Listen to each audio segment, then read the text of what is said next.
Good morning, college football. This is Nicholas Ian Allen for campus2canton.com. Welcome to episode 3 of our new mostly daily morning show here on the Campus to Canton YouTube channel. If you would, please, if you haven't already, we'd love for you to subscribe to the channel, like this video, and we'd also love if you would consider a Campus to Canton membership if you have not already for as low as $2.99 per month, which includes Discord access, a wide range of rankings and tools, as well as other premium content available on the site, including CFB Winning Edge work that we have for C2C Winning Edge members and all 22 members. That includes our recently published 2024 returning production database, which is now available to those groups. And that's certainly something that we have talked about a bit this week. We rely on a lot of the numbers that are in there, who's coming back, who's not, and who are some of the more experienced teams in college football entering the 2024 season, and who is on the other end of things. So today we will talk about one of those most experienced teams towards the end in our team of the day. But to get started, and we do have quite a lot to talk about for a early February Friday. One item that caught my eye in the last 24 hours or so, there was an article from Chip Brown of Horns 247, who of course does a great job covering Texas for the 247 site there. He's got a new series that is dubbed A Player I'm Excited About, where he really went in depth for the first piece on a running back that we've talked a bit about at Campus to Canton over the last couple of years, Jaydon Blue, and Brown was mostly excited for the last 4 games where we got to see an extended look at Blue and the work that he was able to do. Last season as a whole, Blue had 65 carries, 398 yards, averaged more than 6 yards per touch on the ground, had 3 scores, 3 rushing touchdowns, also caught 14 passes for 135 yards and 1 touchdown.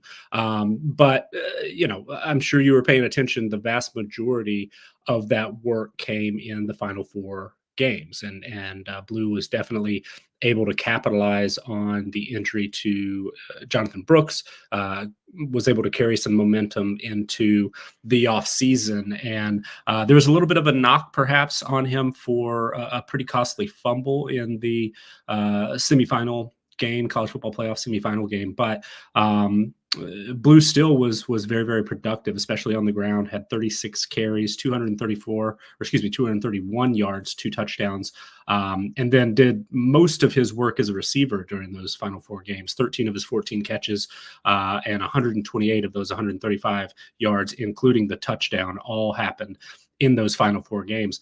Blue was on the field in that, final drive where Quinn Ewers and Texas were driving, trying to make that last-ditch effort to be able to make it to the national championship. But one quote from the piece from running backs coach Tashard Choice really, I think, caught the eye of a lot of folks.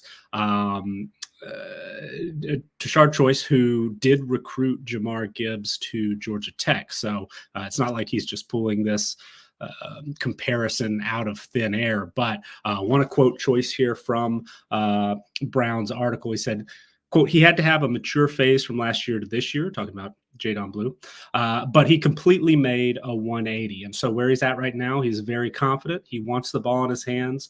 Like all great running backs, that's what you want. He's very fast, and he's getting more and more confident. He can catch the ball out of the backfield. He puts stress on defenses. That's really good. And so I'm really pleased with where he's at because he works his tail off, man. He's listening. He's coachable." Choice goes on and this, as I was reading it in black and white, not listening to any audio or seeing video or anything. So it's possible it hit my eye a little bit different than it was intended. But continuing again from Brown's piece and Choice's quote here, he said, speed-wise, he, talking about Blue, is very similar to Jahmyr Gibbs because he's fast and he can catch the ball out of the backfield, but he's different from the simple fact that Blue is very cerebral, smart football player. And so if I had to compare anybody to his body type, it'd be Gibbs. They'll look a little different in how they play the game, but the more Blue matures, he has a chance to be better than Gibbs. So Jahmyr Gibbs, certainly one of the best running backs in college football as he transferred from Georgia Tech to Alabama, and certainly has made an immediate splash in the NFL. Looks like a absolute star at the position, and personal favorite of mine watching him play college football, and I know a big favorite of a lot of the folks at C2C as well. So Blue sounds like, especially from a coach who is familiar with Gibbs in his days as a college running back, and seeing his early development, Jaydon Blue, there's a lot to be excited about. So it is worth noting, there was also a piece on Horns 247 from Jeff Howe that offered an updated depth chart projection. This was a couple of days ago, and Howe listed Blue number 2 behind CJ Baxter. Felix Sharp and I on Campus Canton Live Wednesday evening discussed, whether or not we would expect Texas to have a running back rotation, committee situation, and 4 running backs were listed in this projected depth chart. It was a clear number 1, CJ Baxter, number 2, Jaydon Blue. So do keep that in mind. I told Felix that I thought the most likely scenario to me at this point in the very, very early preseason, offseason is maybe more of a 1-2 punch with Baxter and Blue. But there were, as I said, four running backs listed there on the depth chart. And for those wondering, there, of course, was information on other major impact positions, certainly for fantasy purposes. I'm sure everybody is wondering where the wide receiver transfers landed and Howe's projection. And he had Isaiah Bond, Silas Bolden, and Matthew Golden all sitting atop the depth chart at their respective wide receiver positions. He had Bolden in the slot, the other 2 listed outside, and then at tight end.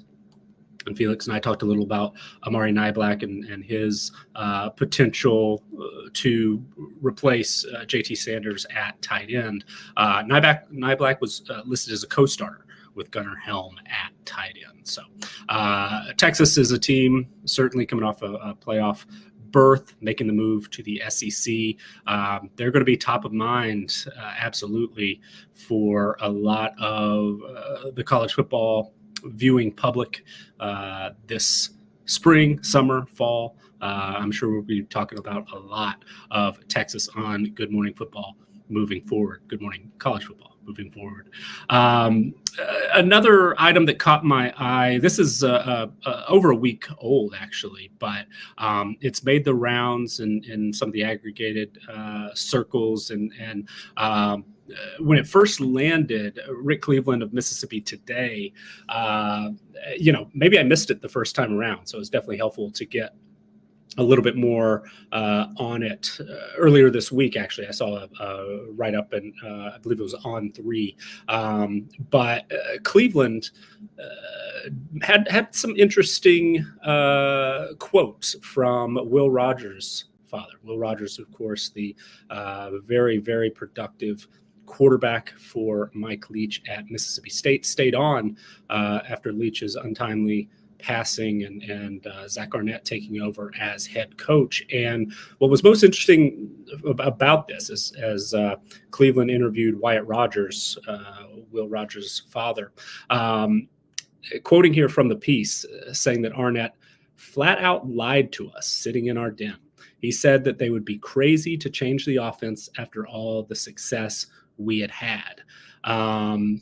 So I don't remember there ever being a conversation, honestly, that Will Arnett planned as he was able to uh, as he was promoted to full-time head coach after serving as the interim in the bowl game, and then wanted, it sounded like, Mississippi State to keep some continuity there in a really really tough situation moving to Arnett. But Arnett was the defensive coordinator, and he had worked at places like San Diego State, which operated a fairly slow-paced, run-heavy offense, and it's always interesting. We touched on it very briefly yesterday, that you never really know what you're going to get when a defensive head coach takes over, defensive minded head coach, especially for the first time. Some want to put an offense on the field that, gives them the most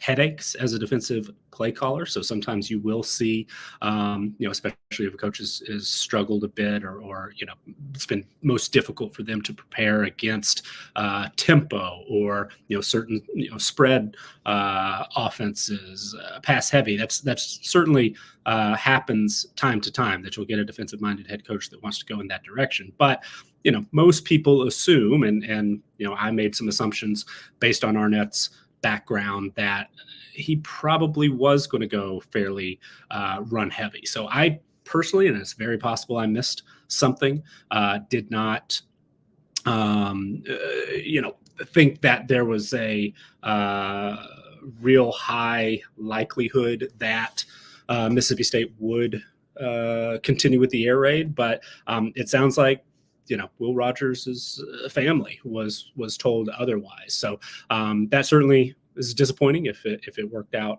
that way. But there were struggles certainly for Arnett at Mississippi State in his first and only year as full-time head coach. The Bulldogs made the move pretty quickly to Jeff Lebby taking over that job, very much going a little bit of a more into the high pace, and Levy's had some success, certainly with running backs and rushing production in his pass as well. But seems a little more likelihood that Mississippi State's going to throw the football a bit more under his direction than they did last year under Arnett. So just wanted to mention that. Of course, Will Rogers has since moved on from Mississippi State, transferred to Washington. There was some question as to whether or not he would stay there. Actually did re-enter the transfer portal after Kalen DeBoer moved on to Alabama, but reconfirmed that commitment to Washington, and will enter 2024 as the favorite to start behind center for the Huskies and new head coach Jedd Fisch. So one other quarterback. Yesterday we talked a little bit about Lenore Sellers and South Carolina. A quarterback that is, strikes me as having a similar situation in some ways is Aiden Childs, who started his career at Oregon State, did play a decent amount as a true freshman. And part of that, talking about a coach who maybe doesn't keep a promise in Zach Arnett, to one who really did in Jonathan Smith, the former Oregon State head coach, who moved on to Michigan State. And certainly there were plenty of Oregon State fans and people close to the program who were unhappy with Smith making that move. But at least in the eyes of Aiden Childs and his family, Jonathan Smith, really did some good things to keep some promises, make sure that he had an opportunity to play, got him at least a drive per game, it seemed like. But like Sellers, someone who played a little bit as a true freshman, but enters the spring as the heavy favorite, or at least ahead in the race to be the starting quarterback in his second year on campus.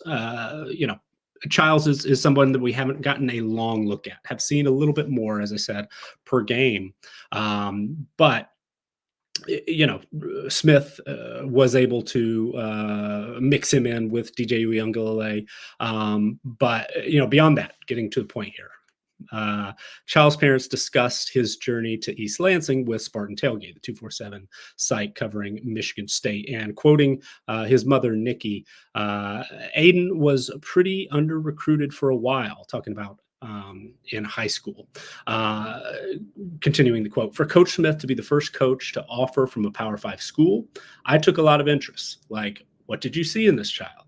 Then, after his interest in Aiden, it seemed a lot of people showed interest.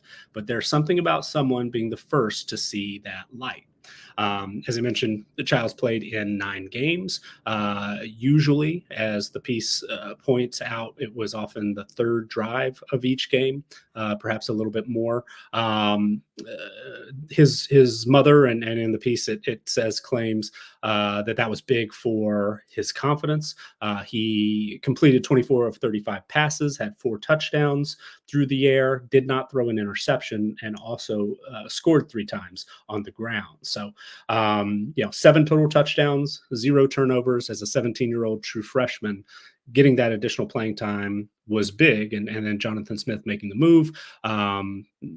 Childs is he and his family, it sounds like, were very committed to the coaching staff and Smith specifically at that point. So when all the college football world, for the most part, seemed like a foregone conclusion that Childs would end up at Michigan State, it really didn't surprise us that he did. But beyond just the coach who recruited him, it really did seem like Childs and his family were leaning on that relationship that Smith and he forged, and a big part of that was believing in him very early on, getting that first Power Five offer, and then following through with a commitment to get some playing time and building that confidence. So as I said, prior to or as part of our conversation on sellers yesterday, I'm usually a little bit hesitant to invest highly in first year quarterbacks, and Childs is definitely a favorite of a lot of folks at Campus Canton. Have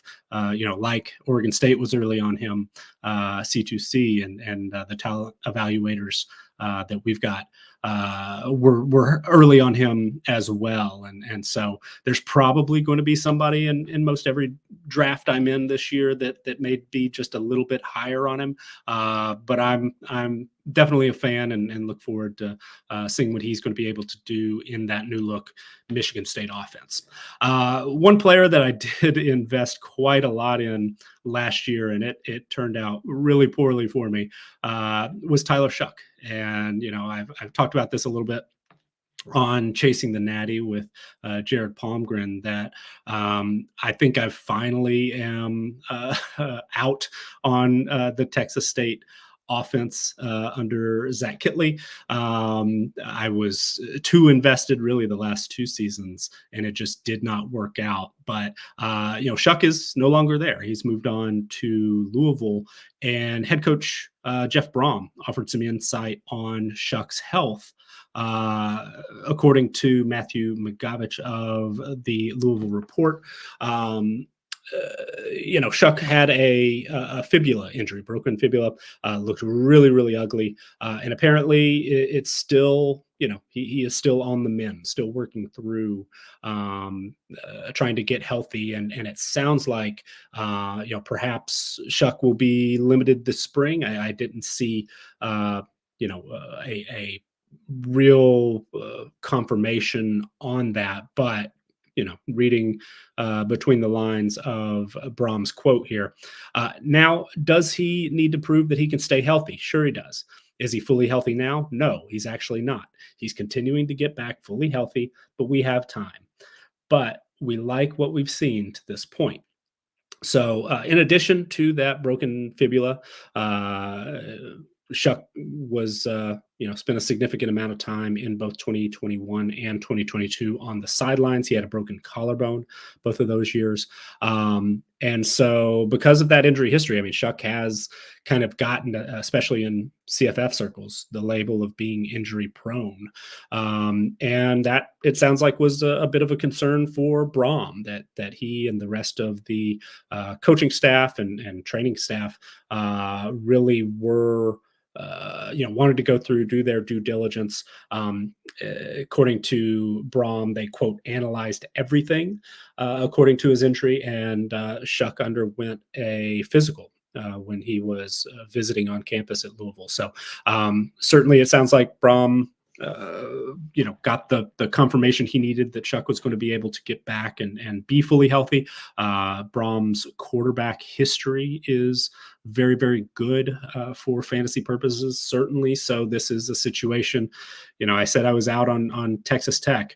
I think I might be out on Shuck finally, but maybe not. I've got a few dynasty shares, and if it's the right situation, he falls down a good bit lower than he was last year, which was definitely my fault in some instances that took him higher than he needed to be taken. But hopefully he'll be able to bounce back. And Brom did compare the injuries that Shuck has had to players he's coached in the past, like Plummer, who performed quite well at times last season for Louisville, led them to 10 wins, most importantly. But also David Blau, who suffered injury during his time at Purdue, and Brom was there and has since had some success. So it's certainly something to watch, and a guy who had major injuries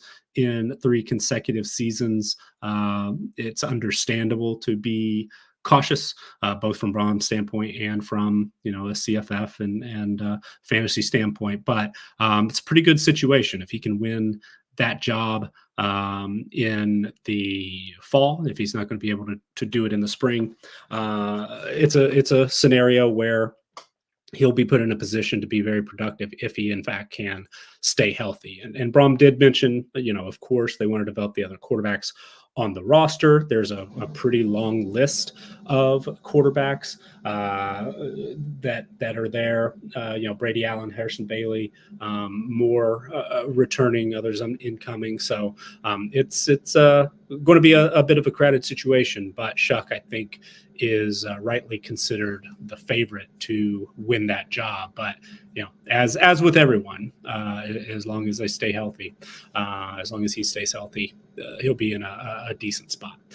Very quickly, yesterday we talked about Dylan Raiola and what Matt Rule said in his signing day press conference about only having 3 scholarship quarterbacks on campus for the spring, and how that would open up more opportunity for Raiola. Mentioned that he thought that he had a legitimate chance to start. I said I think he has a legitimate chance to start, and that sounds like not just wishful thinking on my part, but Sean Callahan, who is the publisher of Husker Online, the On3 site, sat down with Josh Newberg and JD Pickell on Wednesday and had a really interesting quote on Raiola, where he said, I think if there were Vegas odds put out, he'd be the overwhelming favorite to be the guy. So, there's some experience there.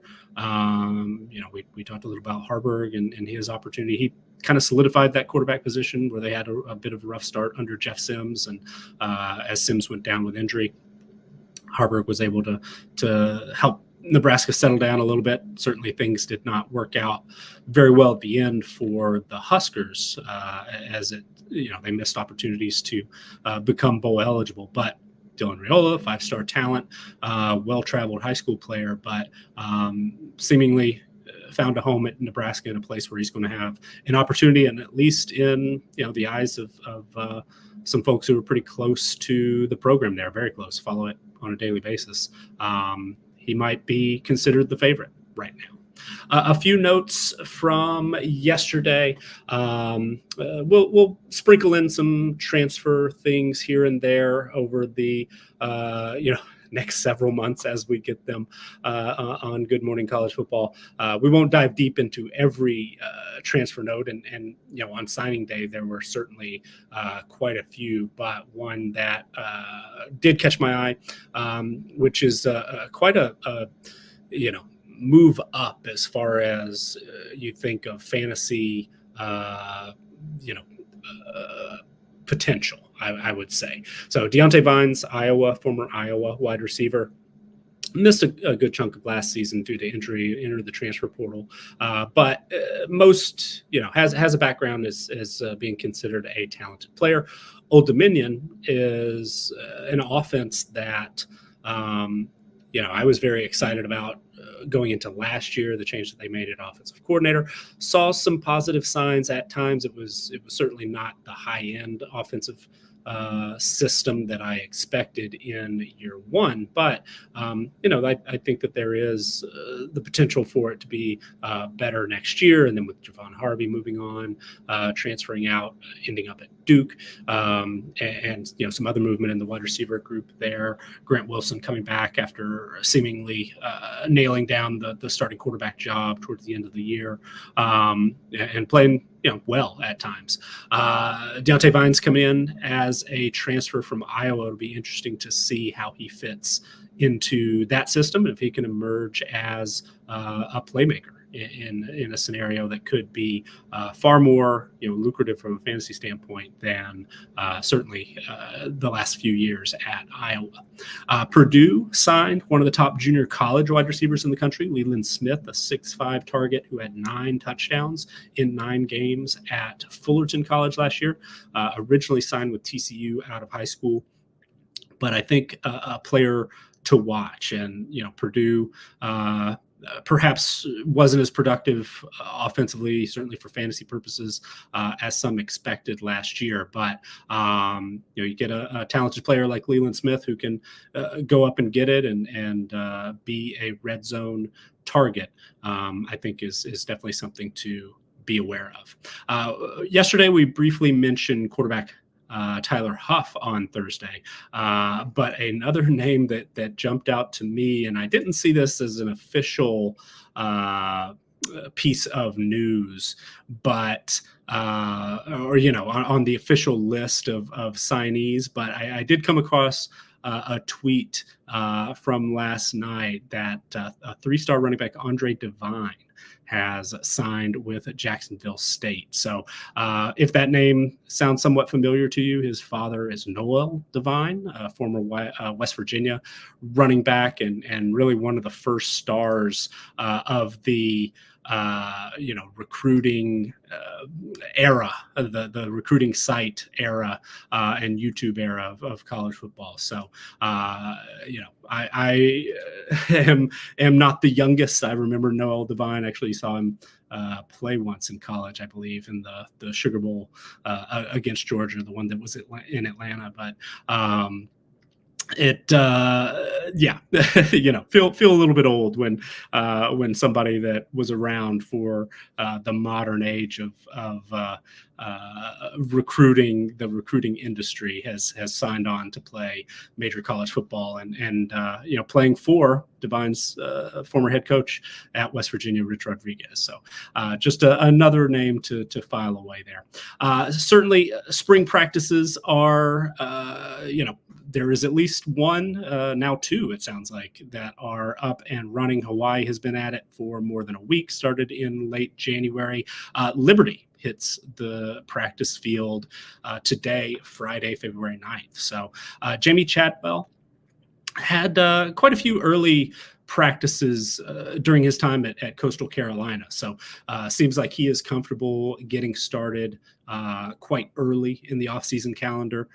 Mentions, quite several of the benefits of doing it related to potential injuries. Also, if he has an opportunity to evaluate the roster, the players on the spring practice field, it certainly couldn't help come the second transfer portal window, which opens May 1st. I'm sure we will mention that quite often between now and then, but that second window will be open May 1st to May 15th.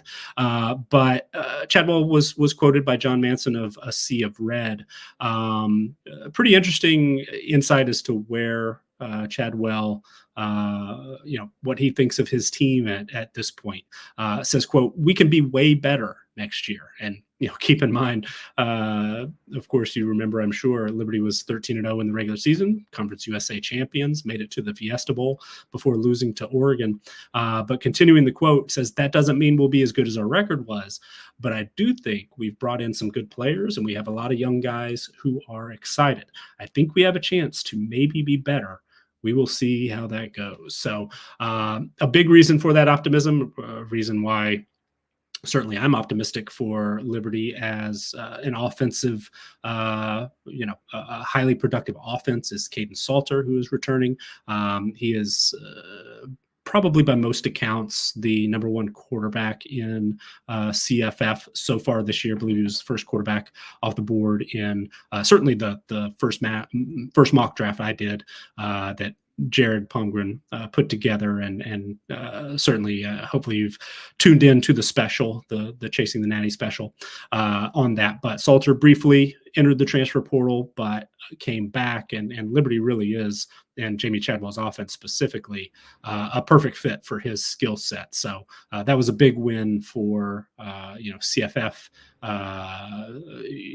for the CFF side of things, that Salter ended up going back to Liberty. So moving on here, we're through our first half hour. I will try to go a bit quicker here because I do want to save some time at the end to talk about another very exciting quarterback who is set up for I think a lot of success at Arkansas State this year. But as I was going through and reading notes from those National Signing Day press conferences, it really stuck out to me that a lot of different coaches, certainly every coach is having to navigate the roster building situation now in 2024 college football, which is quite a bit different than it has been in the past. And coaches have to re-recruit their roster, have to work very quickly to bring in transfers to fill holes when other players opt to move on.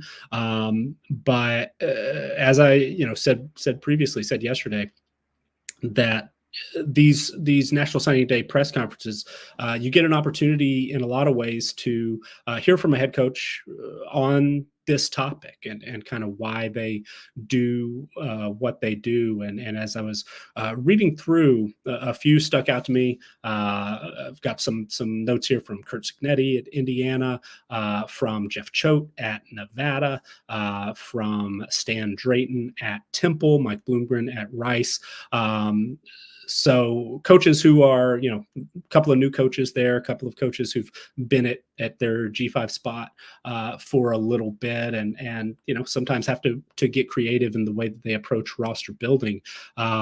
It's just, I thought some interesting insight and different perspectives. So I'll try to move through them relatively quickly. But Mike Schumann at the Daily Hoosier, which, by the way, student newspapers are a great source for, college football information. Hopefully I'll be able to refer to a lot of student newspapers throughout this show. But quoting Curt Cignetti here via Schumann, said, "We want to dominate our state best we can. I made every effort to get out there and into the key schools in January, meet people, talk with prospects." So that is nothing new.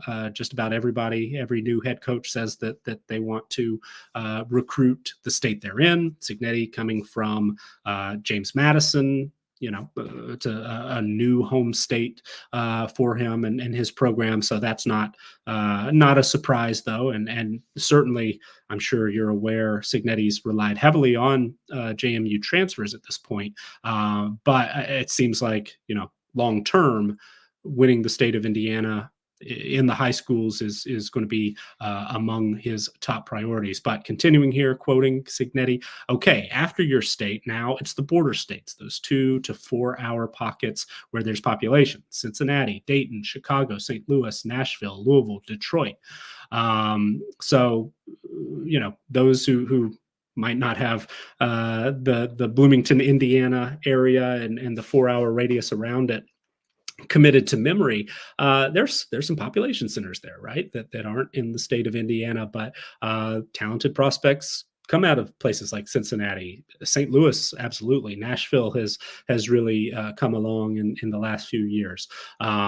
Detroit, Louisville, there's a lot of talent out there and not too far from Indiana. So it will be very interesting to see, who Cignetti is able to bring in as he's trying to elevate the talent profile to compete with Big Ten rivals like Michigan and Ohio State and the West Coast schools coming in. It's only gotten harder there. Quickly, with some injuries at Indiana, players who are going to be sitting out. This is also from Schumann and Cignetti. James Carper, defensive lineman; Jalen Walker at linebacker; a couple of other defensive linemen: Linnell Carr, Vincent Sneed, and an offensive lineman, Nick Kidwell. All of those players are expected to miss spring practice. At Nevada. And NSN in Reno does a great job covering Nevada. Always has a lot of information there. Chris Murray had an interview with Jeff Choate, who talked about the 31 players that the Wolfpack signed in his first class. Again, a little bit of insight into the process there behind the scenes, quoting here from the NSN Tonight interview on Wednesday, said, it was a lot of heavy lifting. One of the cool things to me was we had a Zoom meeting about a week and a half after I got this job, and I didn't have a full staff together. But I had a pretty good idea what it was going to be. We talked about putting a bullseye on 8 to 12 mid-year JUCO or portal offensive players in the very first weekend.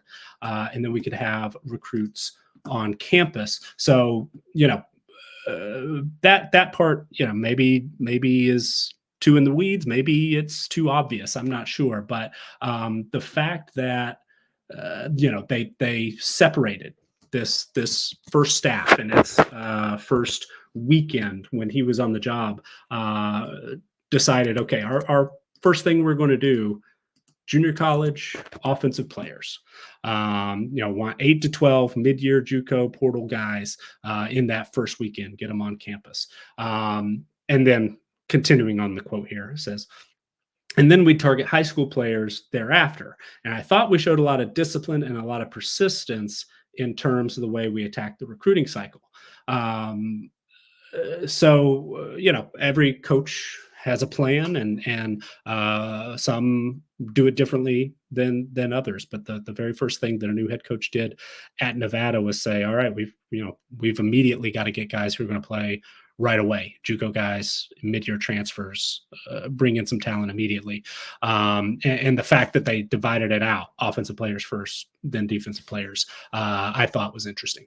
At Temple, Sean Pastor of Owls Daily, a 247 site covering the program there. Stan Drayton, the head coach, shed some light on the fact that Temple right now has too many players, and that's something that it sounds like he's learned they needed to do from experience over recruiting, in part because Temple was hurt last year when they stuck by the 85 scholarship limit, and some players departed in the spring or after National Signing Day. Sometimes those things will happen naturally. Sometimes players will transfer out for other opportunities. Sometimes, especially when there are too many scholarship players on campus, the program may not renew a scholarship or suggest a player move on. But quoting here from Pastor's piece on Drayton, so they added 8 signees on Wednesday, brought up the total to 31. That includes 11, or there were also 11 transfers, so a total of 42 new scholarship players coming in. They currently have 91 players on the roster, it sounds like. So here, back to the quote. Here's the deal. The new rule in NCAA is that you don't have to get 85 scholarships until July. So what you're going to start to see is a lot of these schools are overassigning positions. Number one, to try to create competition to get better, but also to protect themselves, to make sure that they have a full 85, a full roster when the season starts. So last year, again, as I alluded to, Temple ended up starting the season short of that 85 scholarship mark. And part of that was players choosing to move on. Here's another quote here to finish up, Drayton. We're still not done yet. That's the thing. In this climate that we're in, the recruiting piece is something that's going to be ongoing. And as you look at it, you'll have 2 opportunities to go hit some junior colleges. You're going to have 2 opportunities for guys that enter the portal. And it works 2 ways in the portal. You may lose some guys in those cycles, so you have to stay fluid. Some thoughts from Rice head coach Mike Bloomgren, as Steve Helwick wrote for Underdog Dynasty. And first, it's worth noting, if you haven't looked at our returning production data yet, or seen any of it from like ESPN, for example, Rice is definitely one of the teams on the high end of returning production, particularly on the defensive side of things.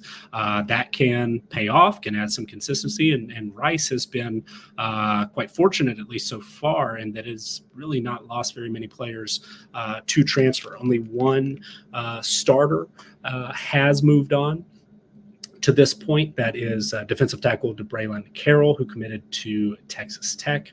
But Bloomgren shared a thought from his connection to David Shaw, formerly of Stanford. So here we go, quoting Bloomgren from Helwick's piece here. I remember David Shaw's daddy, Willie Shaw, telling me, Bloom, college football is a junior and senior sport. When you can get old with those guys, get your experience, the things you've taught, and the things that are important to your program building, then you have the chance to do some really cool things. Perhaps that sounds, very outdated, and in a lot of ways it is. But Rice is in the position right now, at least as we stand in early February, where they're not really having to worry too much about bringing in a bunch of transfers. They are going to be one of those more veteran teams, juniors and seniors, kind of more the traditional, what you're hoping to keep a group together several years as they progress through, the program from being high school recruits and moving on up. And Rice certainly has relied on transfers. I mean, Luke McCaffrey going on to the NFL was an incoming transfer last year, starting quarterback JT Daniels. But this year in particular, it sounds like Rice has really got some continuity. Another quote here from Bloomgren: we returned 10 starters on defense and 8 on offense. Within that number of 10 starters on defense, we also returned 21 of our top 22. I've never been part of anything like that at the pro level, high school level, college level, ever. Those are really exciting things. But at the end of the day, that's why we didn't have very many FBS transfers. So talking about, at that National Signing Day conference, why aren't there as many transfers maybe as there were last year? Didn't bring in high-profile players like a JT Daniels. Part of it, they didn't need to. And a lot of coaches, I think, are hopeful that they're in that situation. One last thing, some talk about over-signing just in terms of raw numbers. At Utah State, Blake Anderson has brought in a lot of competition at the quarterback position. And so some coaches, really just want to load up good players when they can, challenge guys who, will be competing for a job or might have thought that they had won the job at some point. So Utah State, which does bring back Cooper Lega, also McKay Hillstead, who started some for them last year.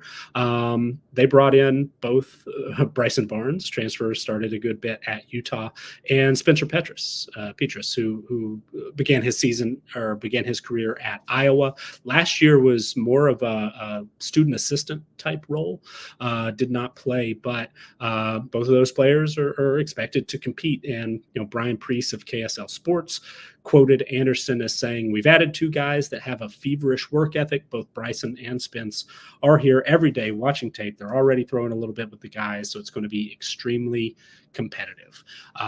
So just a little bit of different insight for a variety of reasons, variety of thoughts on how you build a roster that caught my eye. Coaching staffs and building a coaching staff, of course, is a big deal today. We've learned that Michigan has a new defensive coordinator.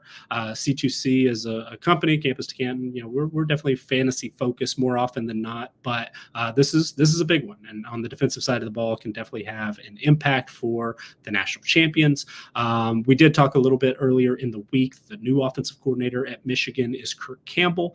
They will also have added former UMass offensive coordinator Steve Kasula, who was hired away to coach tight ends for the Wolverines. Kasula was previously an analyst under Jim Harbaugh a few years ago.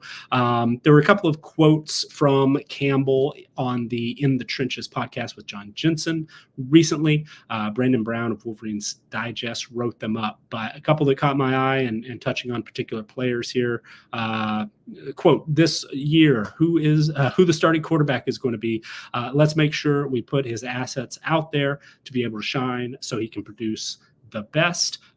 Pretty vague quote there, but right now Alex Orji probably considered the favorite to start there, and certainly there's a lot of positive buzz there, but non-committal at this point, at least from Campbell. Moving on, talking about Donovan Edwards. Donovan is a really good receiver as well out of the backfield. So lining up out there, how can we put him in situations to make it advantageous for us? I can go down the list. There's a lot of excitement for Donovan Edwards taking over potentially as the primary ball carrier at Michigan. I know he was selected pretty high in that first CFF mock draft that Jared put together. And it sounds like Campbell really wants to get him the football in a variety of ways, take advantage of that receiving ability. Another of my favorite players and the tight end I actually selected in that mock draft, Colson Loveland. Campbell here, quoting Campbell talking about Loveland. "Really, really good at catching the football. Let's make sure to build our offense around our key pieces so that we can thrive come Saturday." So, not a ton of insight in these quotes specifically, but this is the sort of thing that, I don't want to read too much into it, but, by my personal opinion, Colson Loveland is one of the best tight ends in the country, and it really would be nice to see him be a featured part of the offense. So when I see a new offensive coordinator, mentioning a player by name and then saying, "Let's make sure to build our offense around our key pieces," it's a good sign. I mean, you'd rather hear that than the alternative, I suppose. But the big news today is that new head coach Sharon Moore has landed his new defensive coordinator. There was a lot of reporting done. The Wolverine, the On3 site, was very helpful to me, kind of tracking the story the last couple of days. But it was also Adam Schefter, I believe, who put the official report this morning that a deal was getting done. It's going to be Wink Martindale. And a deal with Joe Cullen, who it seemed like was the favorite for a while, the Kansas City Chiefs defensive line coach. Didn't come together, but Wink Martindale interviewed on Wednesday, according to multiple reports, and then Schefter reported this morning, and it was confirmed by Austin Meek of The Athletic and others, that the former New York Giants defensive coordinator is expected to finalize a deal soon to guide the Michigan defense. Martindale has not coached in college football for more than 2 decades. His last stint was the defensive coordinator at Western Kentucky in 2003.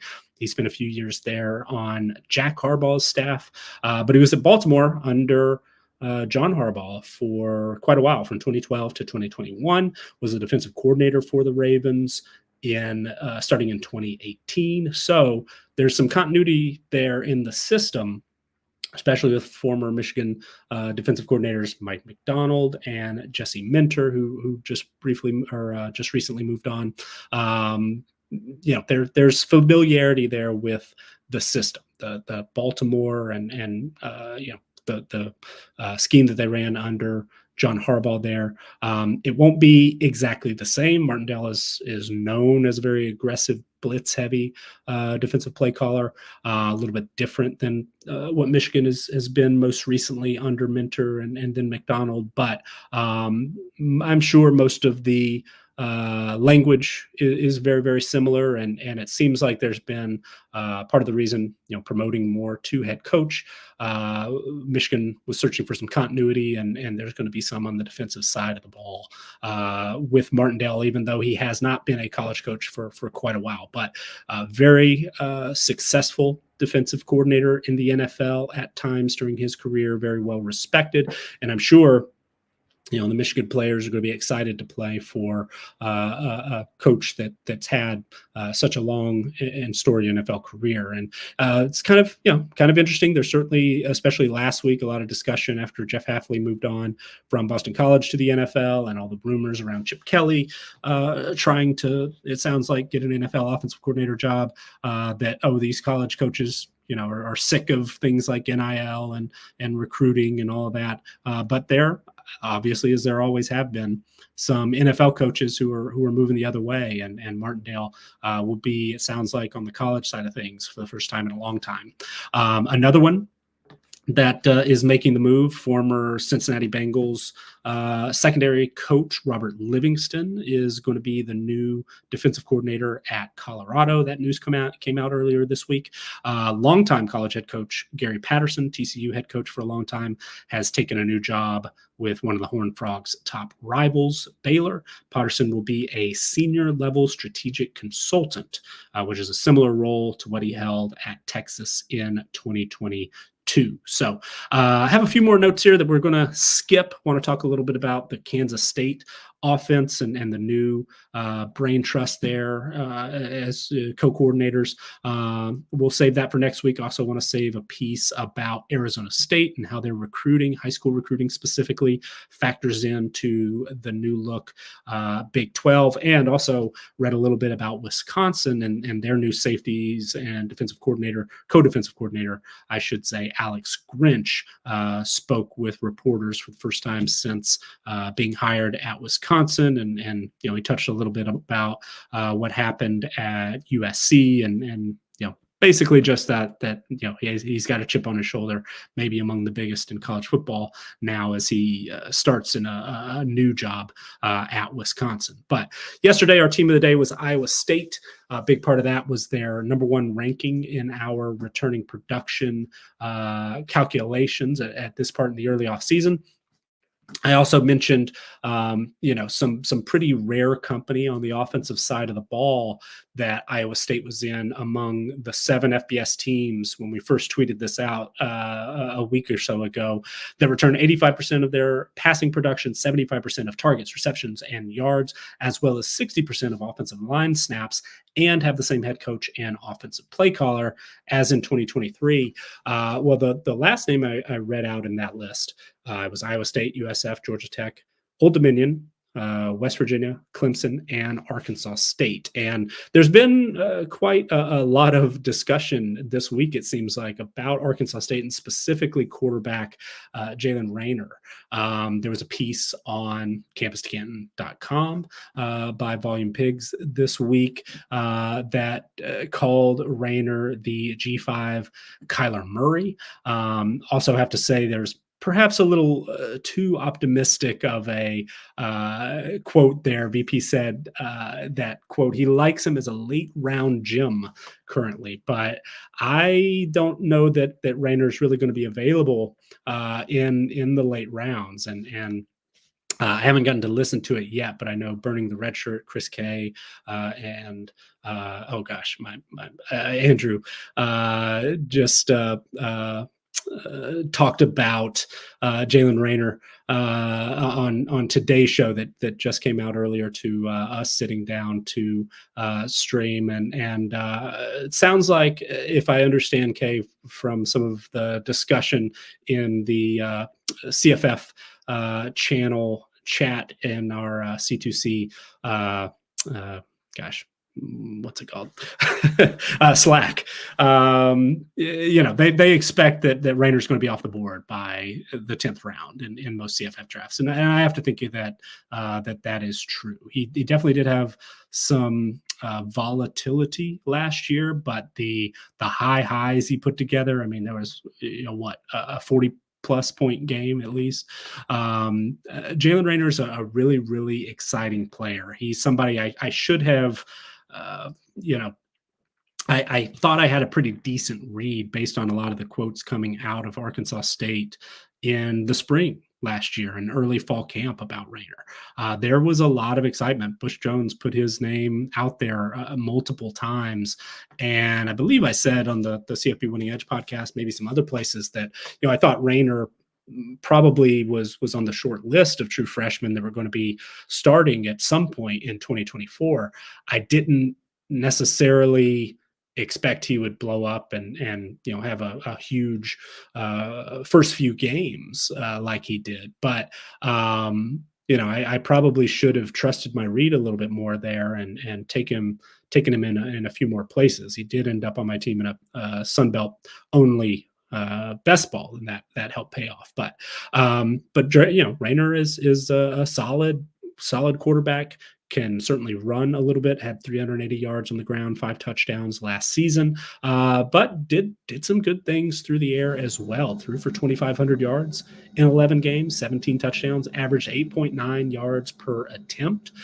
So Arkansas State able to stretch the field, throw down the field with Jalen Rayner. It's going to be very interesting to see, how this wide receiver group shakes out. Corey Rucker wasn't quite as good last year as he had been in his previous stint at Arkansas State prior to transferring to South Carolina. Now he's back, but a big play target for sure. 19.6 yards per catch. Did have 700 yards on 36 catches. Was targeted 82 times. So hopefully there'll be a little bit more, a higher percentage of converting those targets to catches between Rayner and Rucker.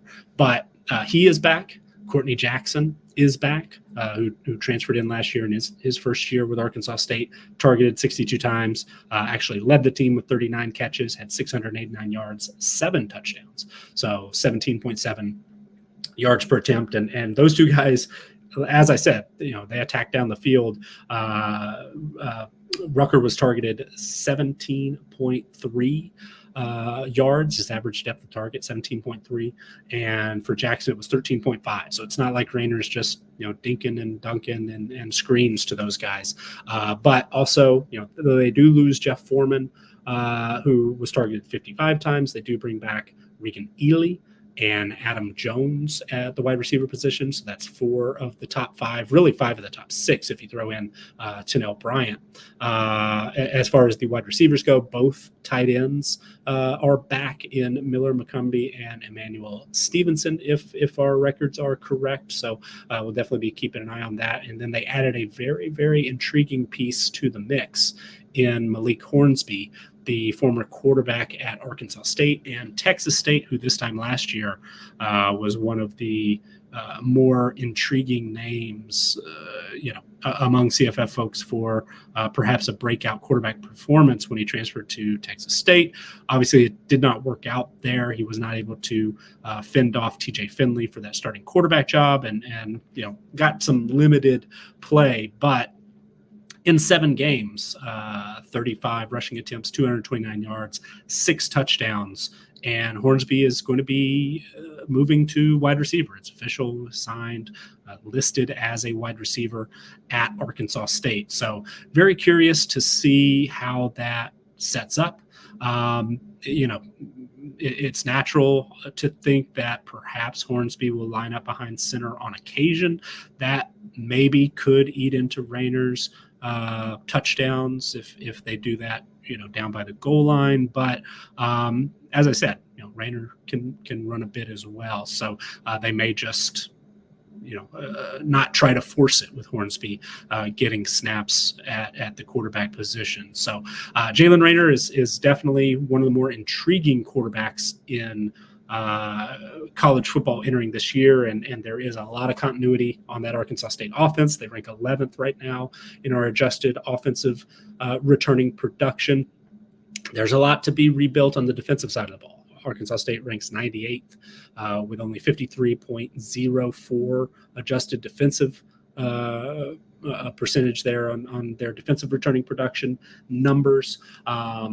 They do bring back top tackler Charles Willekes and safety Trevion Thomas, but do lose their next four, three of them graduating, and then a pretty exciting freshman linebacker, Javante Mackey, who ranked 4th in tackles last year, is actually transferred out to Memphis. But there are some incoming transfers. They are going to be able to try to fill some of those holes from the outside, and it's a pretty interesting schedule. We don't know quite yet the Sun Belt, the dates of their Sun Belt schedule. But in conference play, they will be hosting South Alabama, Troy, ULM, and Old Dominion.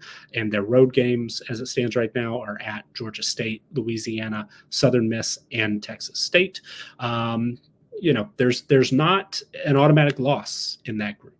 I'm not sure as of yet, where their roster strength numbers will be once we get down to the start of the season.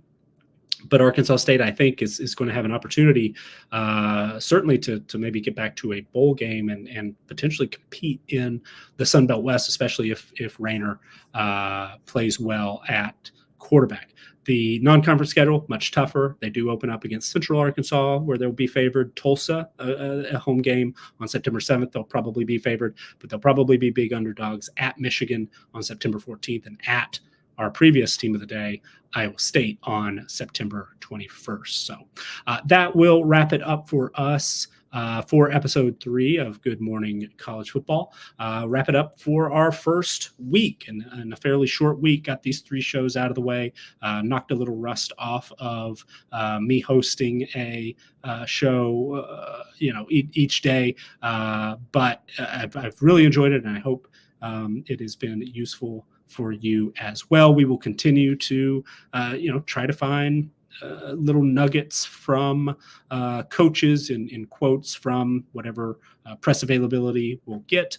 We'll also keep tabs on transfer news, injury updates, and of course try to highlight one team each day as well as we march toward the remainder of the college football offseason as spring practices really start to heat up here in the next month or so. So I am Nicholas Ian Allen for CampusToCanton.com.